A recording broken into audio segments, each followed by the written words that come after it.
जानिब से ट्वीट किया गया है। उन्होंने कहा है कि गिलगित बल्तिस्तान हाउस इस्लामाबाद से गैर कानूनी गिरफ्तारियां की गईं। गुज़िश्ता रात शाह महमूद कुरैशी, एजाज चौधरी को अगवा किया गया। मलिका बुखारी, जमशेद चीमा और दीगर को भी अगवा किया गया। अपने ट्वीट में उन्होंने मजीद बताया कि पाकिस्तान में बुनियादी इंसानी हुकूक खत्म हो चुके हैं। रहनुमा तहरीक इंसाफ फर्रुख हबीब की जानिब से ट्वीट किया गया है। उन्होंने कहा है कि गिलगित बल्तिस्तान हाउस इस्लामाबाद से गैर कानूनी गिरफ्तारियां की गईं। गुज़िश्ता रात शाह महमूद कुरैशी, एजाज चौधरी को अगवा किया गया।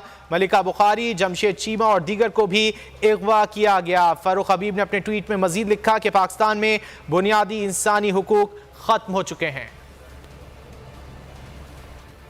उधर साबिक वज़ीर दाखिला शेख रशीद ने भी ट्वीट किया। उन्होंने कहा कि 13 पार्टियों की यही ख्वाहिश है कि इमरान खान नाअहल हो, जेल में हो।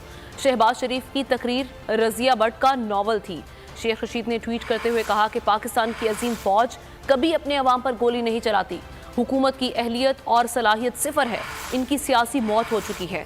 नैब को गालियां देने वाले नैब के शादियाने बजा रहे हैं। ये लिखना था साबिक वज़ीर दाखिला शेख रशीद का, जिन्होंने ट्विटर का सहारा लिया और कहा कि 13 पार्टियों की यही ख्वाहिश है कि इमरान खान नाअहल हो, जेल में हो। शहबाज शरीफ की तकरीर रज़िया भट्ट का नावल थी। साथ ही साथ उन्होंने लिखा कि पाकिस्तान की अजीम फौज कभी अपने अवाम पर गोली नहीं चलाती। हुकूमत की अहलियत और सलाहियत सिफर है, इनकी सियासी मौत हो चुकी है। नैब को गालियां देने वाले नैब के शादियाने बजा रहे हैं।